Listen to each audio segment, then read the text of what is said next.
Magandang araw po sa inyong lahat mga kababayan at welcome back dito po sa ating munting channel Pinas News Review, kung saan re-reviewin po natin ang mga mahalagang balita dito sa Pilipinas. Mga simpleng komento sa mga issue dito sa Pinas. At eto nga mga kababayan, kapapasok lang. Grabe to, nabulabog ang Kongreso sa pasabog ni VP Sara. Tamba PBBM, nagulantang. Nako, yan po ang ating aalamin mula po rito kaya Banat News Updates. Yan, nasa description po ang full video link ng video ito. Subscribe po kayo. At kung bago ka pa lang at di pa po nakapag-subscribe sa ating munting channel, please don't forget to subscribe at i-click na rin po ang bell notification para updated po kayo sa lahat ng ina-uploads nating reaction video. At eto na nga mga kababayan, sama-sama at sabay-sabay po natin pakinggan, panoorin at bigyan ng komento ang video ito.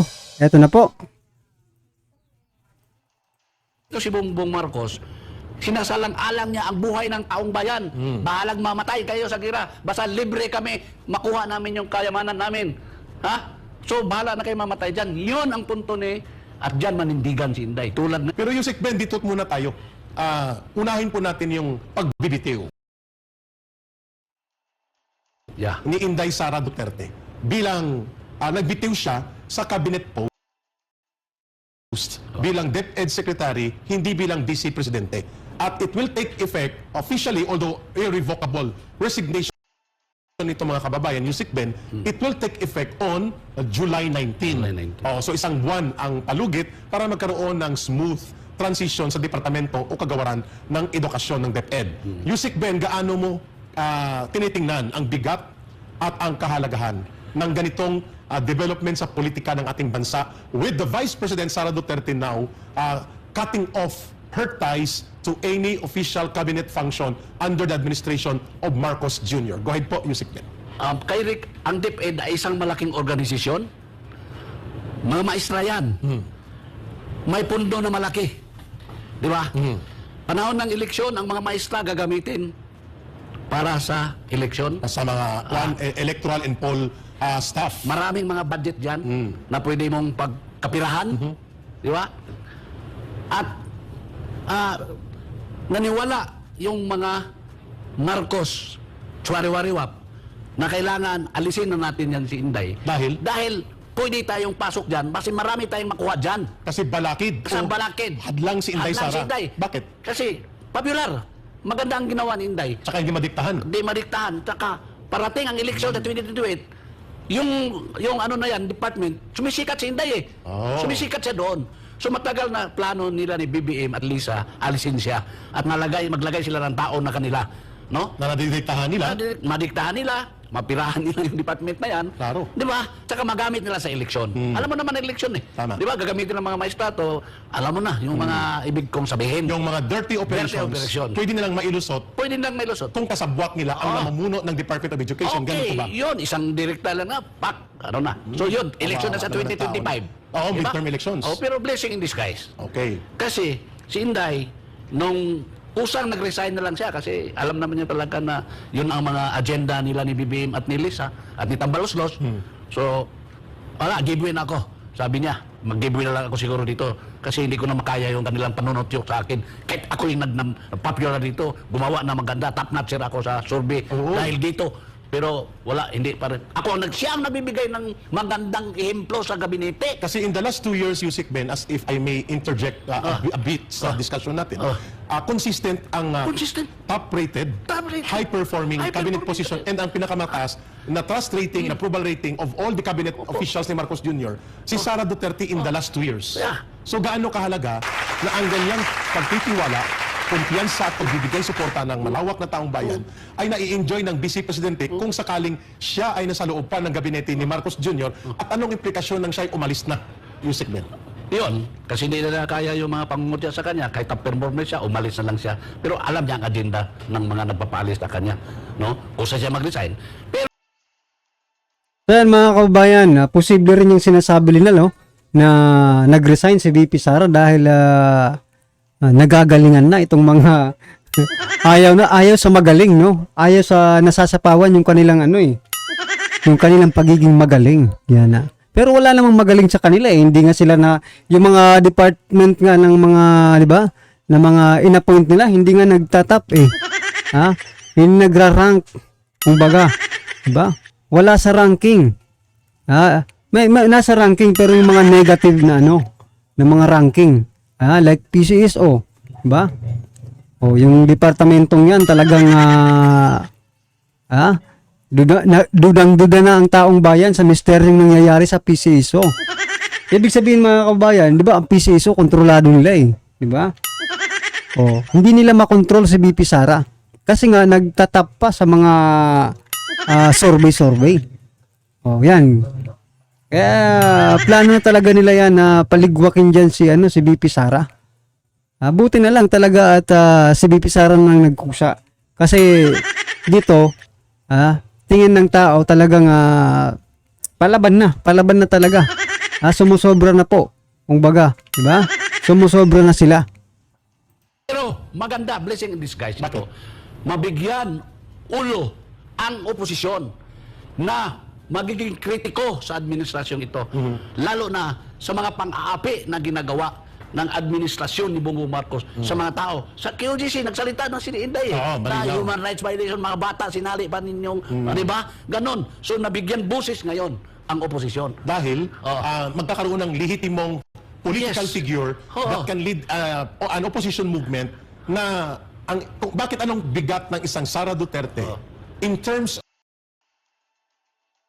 of legitimacy of political leadership sa opposition sakaling ito ay kanyang pamunuan versus a former president bagamat popular din si Rodrigo Duterte. Ano ang kaibahan at bigat ng isang active na opisyal ng bansa na very popular at may mandato na pinakamataas in the elections history ng Pilipinas, 32 million. 32 million. Gaano kabigat ito na siya kung kanyang voluntaryong aakapin ang pagiging opposition leader in the height of development ng iba't ibang grupong sumusulpot ngayon na nagiging political opposition movement to the Marcos Jr.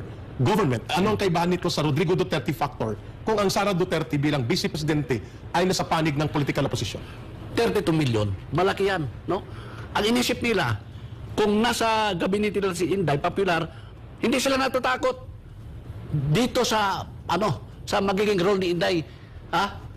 Akala nila, tanggalin natin yan si Inday sa Education Effective Aid dahil papunta sa 2025, magkaroon yan ng endorsement sa mga di ba? Sa mga kandidato. Sa mga kandidato, hanggang 2028, magkamali sila doon.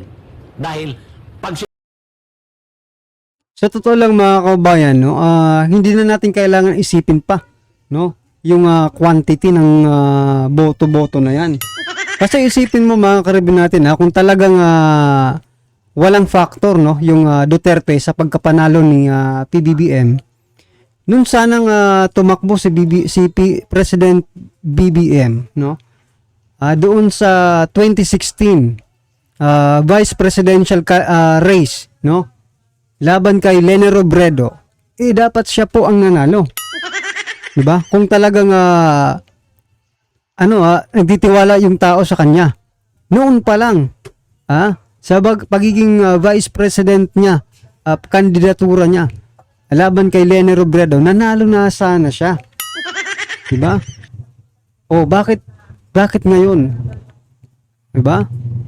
Hindi na po natin yan, walang doubt po yan. Wala nang doubt na talagang si BP Sara po talaga.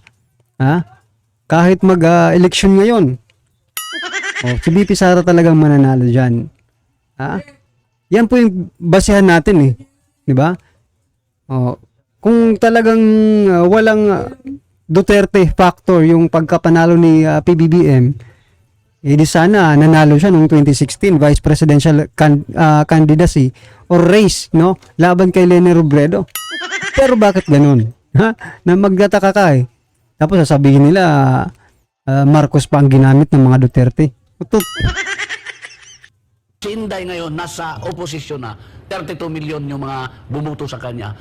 At yan ang kanyang panindigan, yung karapatan ng 32 million na yan, magiging figure siya, magiging kung ibig sabihin ang mga tao kung sa ngayon lang disumpiyado na sila sa administrasyon ito, the 30 million na mga voters niya na bumoto siya, sasama yan sa kanya.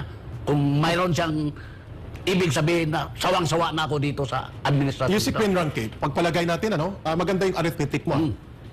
For example, if there were 32 million who voted, 32 million Filipinos who voted for Sara Duterte in 2022, 2 years pa lang nakakalipas, hindi naman siya naging unpopular.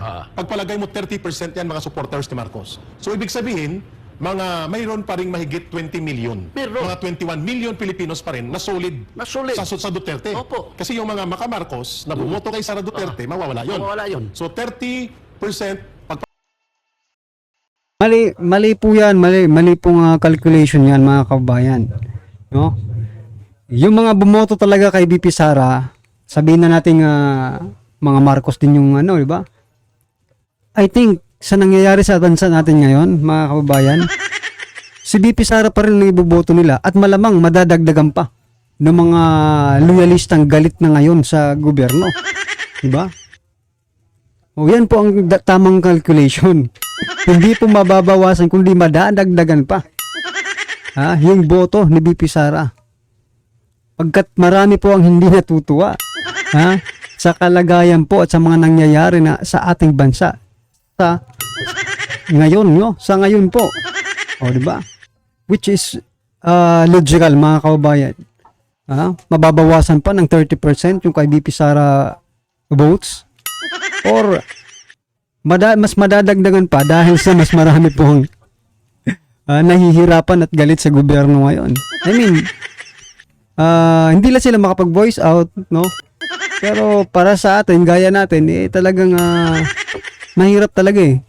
Kahit saan tingnan mo ang gulo, wala pong progresong nangyayari. palagay mo, ang mawawala sa 32 million, that's around 9 million voters. Oh. So mga 21 million, 22 Yun million ang pa rin. pwersa. Ito solid ito. Solid ito. Is my political arithmetic and reference to a popular mass-based support of Sara Duterte is correct. Yes. Kasi partida yung 38%. Pwede mga makamarcos yun.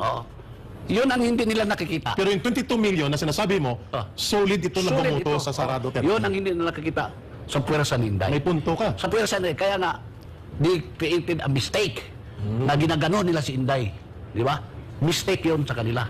Talking of mistake, gaano ka-importante before natin puntahan itong isang seryosong pag-uusap kung baga, totoo ba ang natanggap na ulat ng Marcos Alice dyan kung bakit nyo binuo ito at saka yung koalisyon kontra Gira may mga bomba at armas nuklear at mga cruise missiles na nakadeposito na sa Northern Luzon area. Yes. Bago natin puntahan yan, Yusik Ben, gaano kahalaga, talking about mistakes, na ang pumupuna sa gobyerno ni Marcos Jr. sa kanyang administrasyon ay ang naging katandem niya mismo sa unit team ng eleksyon at isa sa pinagkakatiwalaan, nirerespeto with integrity na political figure na nasa gobyerno.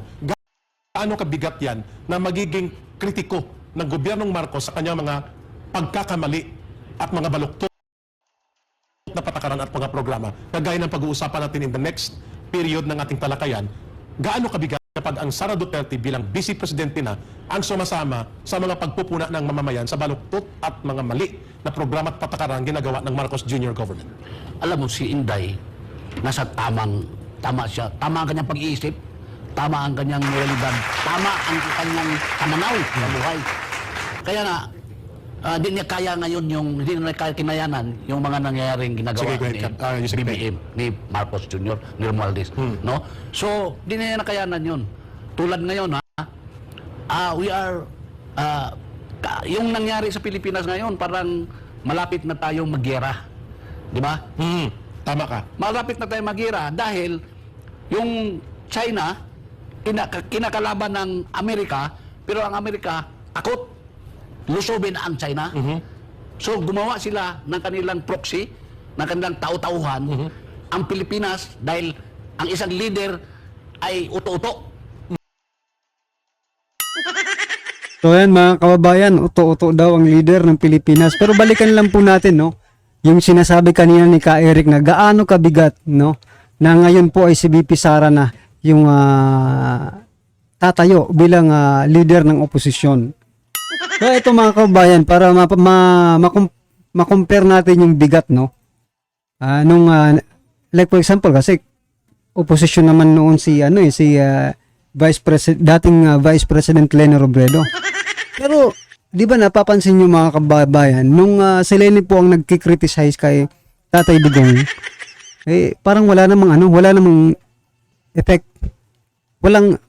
Hindi naapektuhan yung tao. di ba? Hindi ka masasaktan, hindi ka man lang makaramdam ng konting ano. Di ba? Bigat. Kung bigat naman lang ang pinag-uusapan. Pero dito po kay BP Sara mga kababayan, marami pong nakikisimpatya at na kung ano man po yung kay sasabihin ni BP Sara, parang yun na rin yung sinabi ng isang civilian or tayo, di ba? Ng isang Pilipino. O unlike kay Lene Robredo, parang ikaw lang yata ang nagsasalita ng ganyan.